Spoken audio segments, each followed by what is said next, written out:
Gracias. Es un privilegio de estar aquí con ustedes en este día. Me siento más que contenta. Dije en el primer servicio que yo he ido a muchas iglesias por los Estados Unidos y es rara la vez que yo me siento como en mi hogar. Y así me siento aquí en Mission Ebenezer. So, gracias.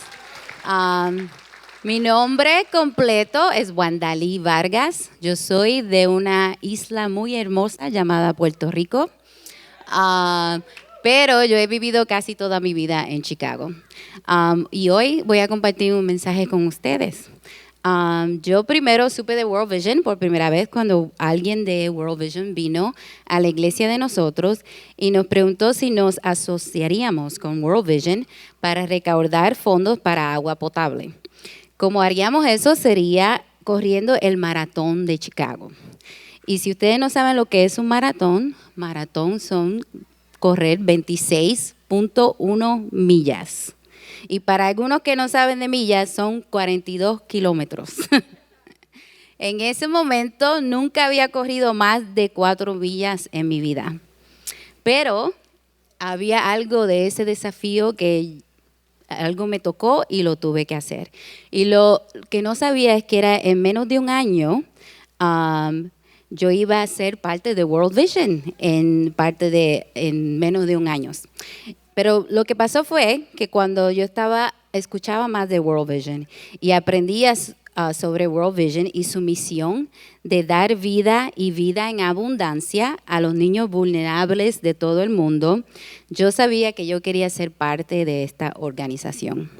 Y Dios ha estado haciendo un nuevo trabajo en nuestras vidas en World Vision y como la organización humanitaria cristiana más grande del mundo, su espíritu renovador se está moviendo entre nosotros como nunca antes en nuestros 72 años. Y con una idea ha revertido radicalmente en nuestro mundo y eso es lo que le compartiré hoy. Podemos buscar en Juan capítulo 4. Y aquí en el capítulo 4 de Juan leemos la historia de la mujer samaritana. Una historia muy conocida, si he estado en la iglesia mucho tiempo. Y esta es definitivamente una de mis historias más favoritas. Y en un minuto compartiré por qué. Pero para aquellos que no están familiarizados con esta historia, permíteme darle un breve resumen. Pero primero le quiero hacer una pregunta. ¿Cuántos pueden decir que alguna vez en su vida han experimentado un cambio radical? Algo específico que les sucedió que cambió radicalmente su vida para siempre. Y algo que usted sabe, sin ninguna duda, que si ese evento nunca hubiera pasado o esa cosa, su vida hubiera ido por un camino completamente diferente. ¿Alguien así? Yo también. Y en la historia que vamos a leer, nos encontramos con una de esas historias de cambio radical. En el capítulo 4 de Juan, 2 cosas sobre esta historia se destacan más y esas son. El primero, en ese tiempo había diferencias religiosas entre judíos y samaritanos. Una diferencia que había durado más de 400 años. Decir que estaban divididos sería quedarse corto. Número 2.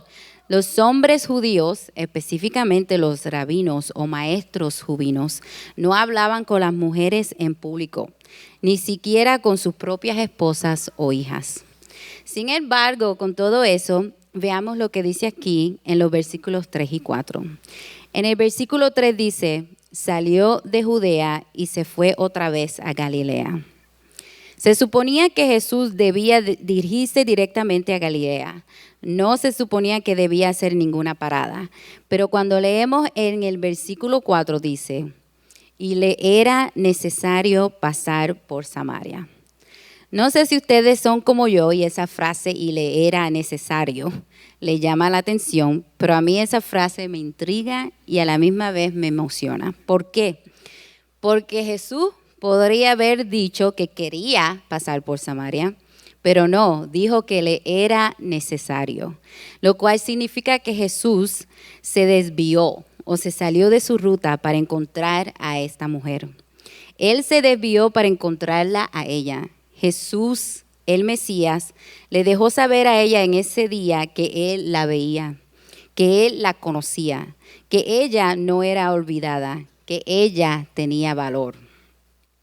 Cuando yo tenía 12 años, mi mamá y mis hermanos se mudaron a Chicago con unos amigos que conocíamos de Puerto Rico, pero yo quise quedarme en Puerto Rico por 6 meses con mi papá.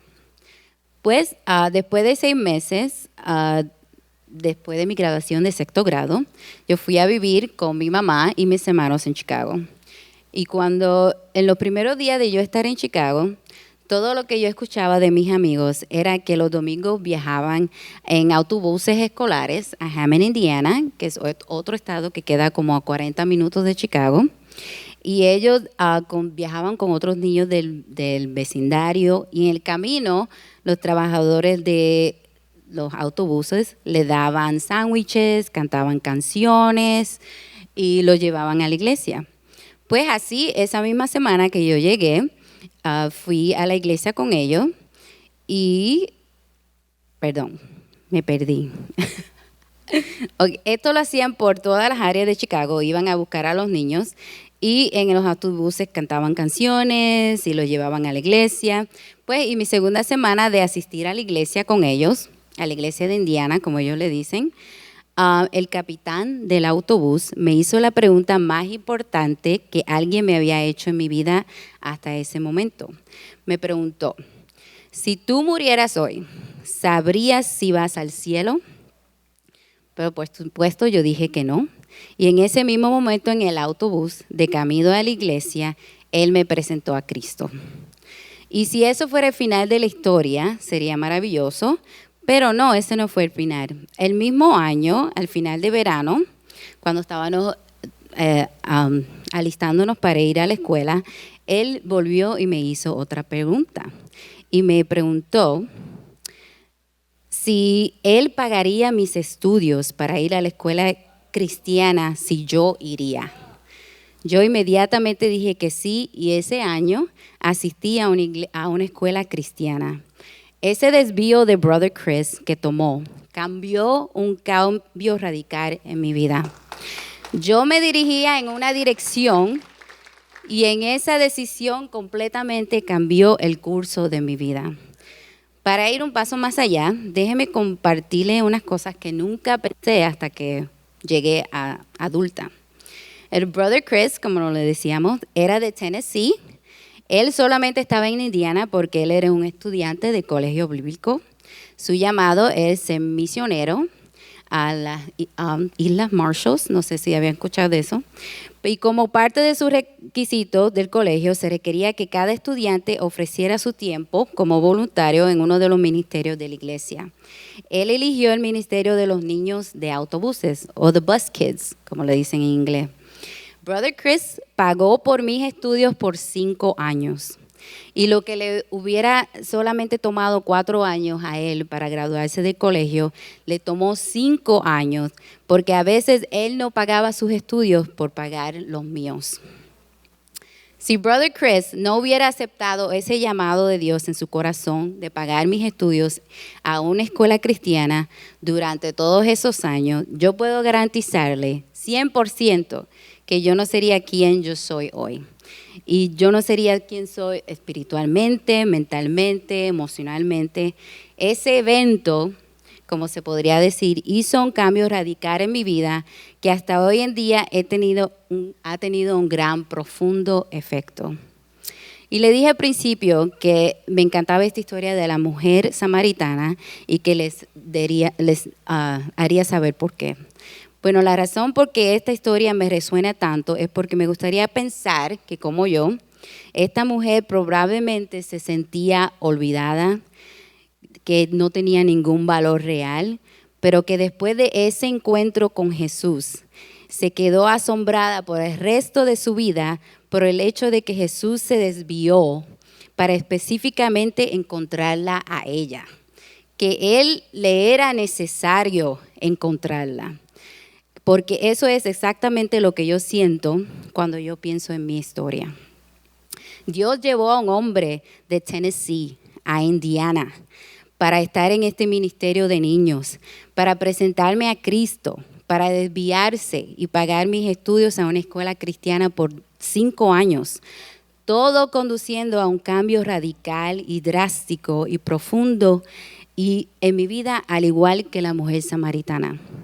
Y al igual que ese cambio radical llevó a la mujer a encontrarse con su comunidad y contarles a todos acerca de Jesús, mi cambio radical me llevó a una vida llena de amor por Dios que nunca podría haber imaginado. Lo único que yo quería era trabajar para la obra de Dios. Tanto que hasta la edad de 17 años yo creía que mi gran deseo de trabajar para Dios iba a significar que nunca me iba a casar y que iba a terminar en un sitio misionero. Y en ese tiempo yo estaba lo más y feliz, contento con eso, con esa. No tenía necesidad ni de tener novio ni nada. Estaba feliz saber de que iba a trabajar para el Señor. Pero a los 17 años conocí a mi esposo, gracias a Dios. Pero todavía estoy haciendo la obra del Señor. No tuve que sacrificar eso. Pero con todo esto que he compartido, solo por un momento podríamos hacer una pausa y considerar cómo Cristo nos ve.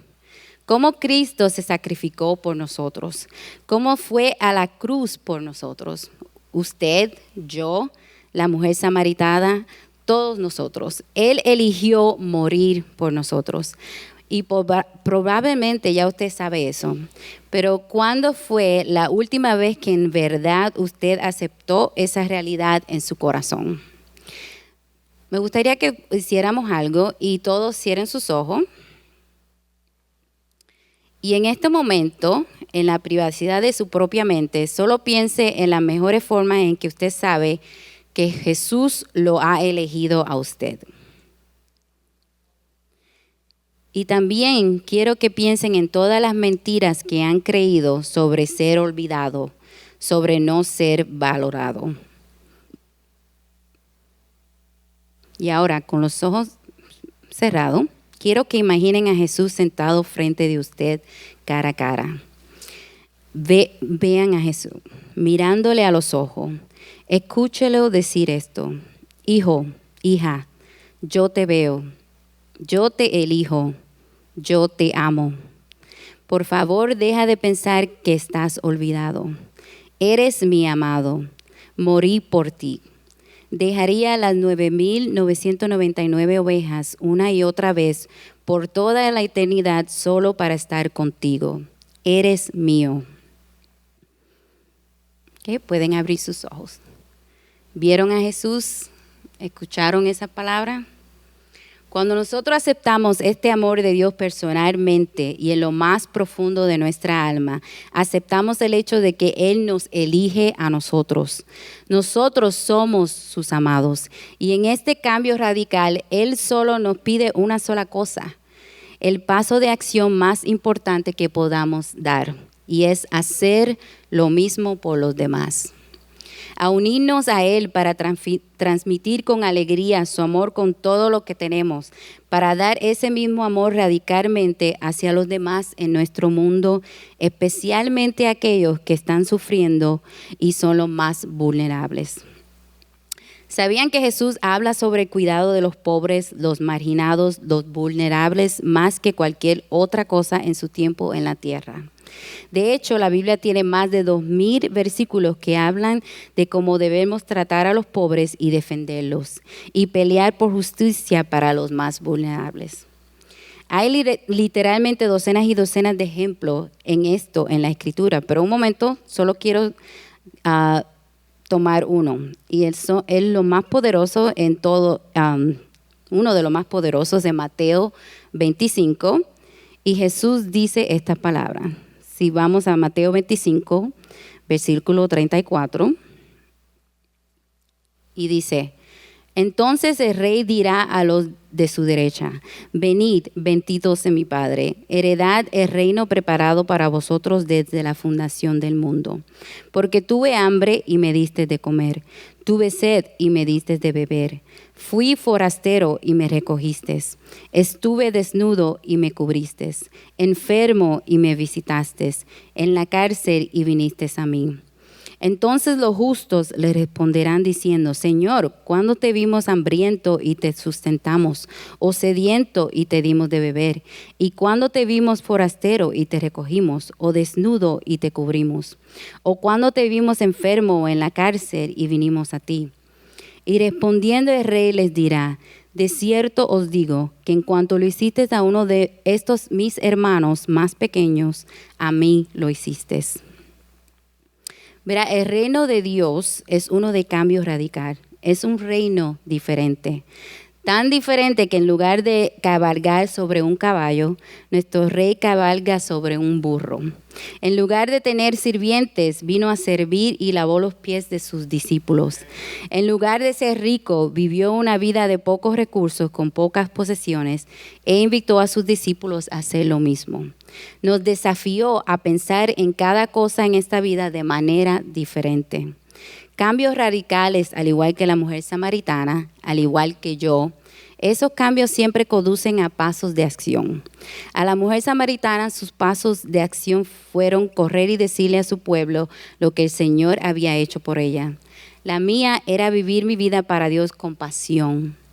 La nuestra es hacer lo mismo mientras restauramos las circunstancias rotas en nuestro mundo y afirmar la dignidad inherente de las personas.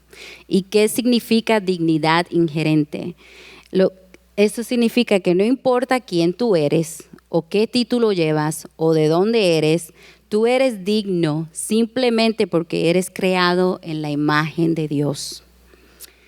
Y nosotros estamos llamados a restaurar las circunstancias rotas que rodean a las personas más vulnerables y empobrecidas de nuestro mundo. Nosotros debemos brindar alivio de manera tangible a las aterradoras y horribles circunstancias de quienes tienen tan poco en este mundo. Y nosotros estamos llamados a afirmar la dignidad inherente de las personas. Es un llamado, no es una opción. Nosotros pasamos por alto el segundo paso de acción cuando Jesús llama a las personas que tienen hambre, sed, personas sin hogar y sufridas, las que tienen menos en este mundo. Él los llama sus hermanos y hermanas. Y al hacer eso, está afirmando la dignidad inherente de ellos. ¿Y saben lo poderoso que es eso? Jesús sabe que nosotros, como humanos, no importa cuán buenos seamos en nuestros corazones, tendemos a proteger, sin saberlo, la falsa narrativa que cuando las personas tienen menos, son menos. Y en esta pequeña y santa oración, Jesús destruye por completo esa mentira. Y dice, no, solo porque alguien tenga menos, no significa que son menos. Ellos llevan mi imagen y mi identidad. Y eso es algo que nosotros no podemos olvidar. Tenemos que afirmar la dignidad inherente de todas las personas porque son portadores de la imagen del único Rey verdadero. Y me pregunto si alguien aquí se identifica con esto personalmente. Si a alguien aquí le han dicho que son menos, o lo han despreciado, o le han dicho que no es digno. Si usted es esa persona, permítame afirmar su dignidad inherente. No importa su profesión, su educación o cualquier estereotipo que le hayan puesto. Usted es portador de la imagen del único Rey verdadero. Él te eligió. Él te ama. Y esos son los dos pasos que tenemos que hacer. Restaurar circunstancias rotas y afirmar la dignidad inherente. Y de usar también nuestros recursos y bendiciones para ayudar realmente a restaurar esas circunstancias, incluyendo si es solo para una persona o un niño. Y a veces nos sentimos tentados a pensar que yo no necesito hacerlo porque la persona que está al lado mío lo va a hacer. Pero cuando decidimos tomar ese paso a construir el reino de Dios, cuando aceptamos ese llamado, ¿sabe lo que sucede? No solamente esas personas que servimos cambian, sino toda la comunidad es transformada. Y también nuestras vidas son cambiadas de formas radicales. Déjeme decirle de una pequeña niña que se llama Sharu. Sharu es la primera niña de World Vision que captó mi corazón. Cuando uno se registra para correr el maratón de Chicago, le dan diferentes incentivos y en ese tiempo, con cada incentivo que mandaban, había una foto de Cheru. Cheru, y con una sonrisa brillante que iluminaba mi día cada vez que la veía. Esa es Cheru. Pero yo no sabía que en ese tiempo, cuando World Vision visitó por primera vez la comunidad de Cheru, ella casi nunca sonreía. Cheru, como muchos de los otros niños del pueblo, tenía que caminar 2 horas de cada ida para buscar agua, la misma agua que bebían otros animales. Agua sucia y contaminada, agua que muchas veces la enfermaba. Agua que mataría a la mitad de los niños menores de 5 años. Cheru y sus hermanos casi no podían ir a la escuela porque siempre estaban muy cansados o enfermos. Esa era la agua que ellos bebían. Y luego me enteré de cómo nuestros $39 al mes se estaban juntando con los $39 de la comunidad y de los otros patrocinados y para traer agua potable, sanamiento, educación, atención médica y protección. Cheru ahora es una niña alegre, llena de entusiasmo, va a la escuela diario con los otros niños y muchas veces tomados de la mano y saltando. Circunstancias quebrantadas, restauradas. Se le afirma la dignidad inherente. Las personas y todas las comunidades son transformadas. Y en los próximos momentos tenemos una visión que traerá este amor de Dios que cambia nuestra vida radicalmente a su familia. Le queremos dar la oportunidad de asociarse con niños y familias en Montecristi, en la República Dominicana. De Montecristi es una zona costera del norte que limita con Haití. Más de la mitad de la población vive en la pobreza, careciendo no solo de un ingreso, sino también de una buena vivienda, servicios básicos como electricidad y recolección de basura, educación, fuentes de agua potable y más. Las familias dependen principalmente del cultivo de plátanos, arroz y mangos para ganarse la vida. Pero las tasas de desempleo son altas.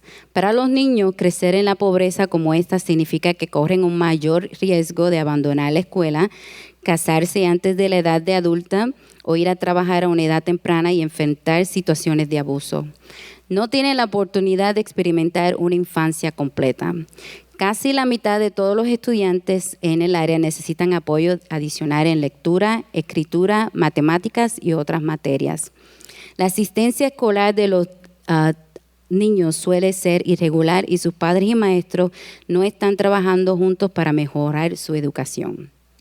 Montecristi no tiene una agencia u oficina local de protección infantil, por lo que la violencia dentro de las familias, los niños que viven en las calles, los embarazos adolescentes y la discriminación de género en gran medida no se enfrentan. Niños y adultos por igual no conocen los derechos de los niños a ser protegidos y como ser agentes activos de cambio en sus comunidades. Los desastres naturales como las tormentas tropicales, los huracanes y las inundaciones son comunes en esta área y pueden acabar fácilmente con las casas y edificios de mala calidad en Montecristi. La comunidad necesita recursos para prepararse para los desastres. Pero recuerden que aunque la gente de Montecristi tenga menos que nosotros, no significa que son menos. Son una comunidad de personas fuertes y poderosas que solo necesitan una oportunidad, que solo necesitan unas pocas personas como nosotros para ayudar a restaurar sus circunstancias y afirmar su dignidad inherente. Lo que ellos necesitan, honestamente, es la unión de una comunidad de fe como ustedes. No es una coincidencia que sus pastores quisieron apoyar a esta comunidad. Usted hoy tiene la oportunidad de ser parte del cambio radical en la vida de estos niños en Montecristi, que desesperadamente necesitan nuestra ayuda. Y hoy los invito a todos y a cada uno de ustedes a convertirse en patrocinadores de niños. Los invito a dar un paso al frente y decir al patrocinio de niños y de los cientos de niños en esta comunidad que están esperando desesperadamente un patrocinador. a desviarse de su camino para ser parte de cambiar radicalmente la vida de un niño. Y solo por $39 al mes se puede restaurar circunstancias rotas y afirmar su dignidad. Y ahora durante años nosotros hemos asociado con iglesias y de esta misma manera conectamos comunidades con las iglesias. Y una manera increíble de conectar a iglesias con comunidades de todo el mundo, y por lo general diría que apadrino un niño hoy en el pasillo, y entonces en el pasillo normalmente vería una gran exhibición de cuerdas y pinzas para ropa, con docenas de fotos de niños que quisieran elegir. Pero durante el último año hemos estado haciendo oraciones grandes en World Vision. Oraciones para que Dios no nos deje descansar, para que Dios continuara a empujarnos de nuevas maneras para servir mejor a sus niños vulnerables en todo el mundo. Y hace unos meses dio a luz una idea que cambió radicalmente nuestro mundo. Nos llevó a preguntarnos ¿qué más podríamos hacer para afirmar la dignidad inherente de estos niños desde el primer paso de su relación con su padrino? Preguntamos cómo sería si por primera vez apoderáramos a los niños y ellos nos eligieran a nosotros.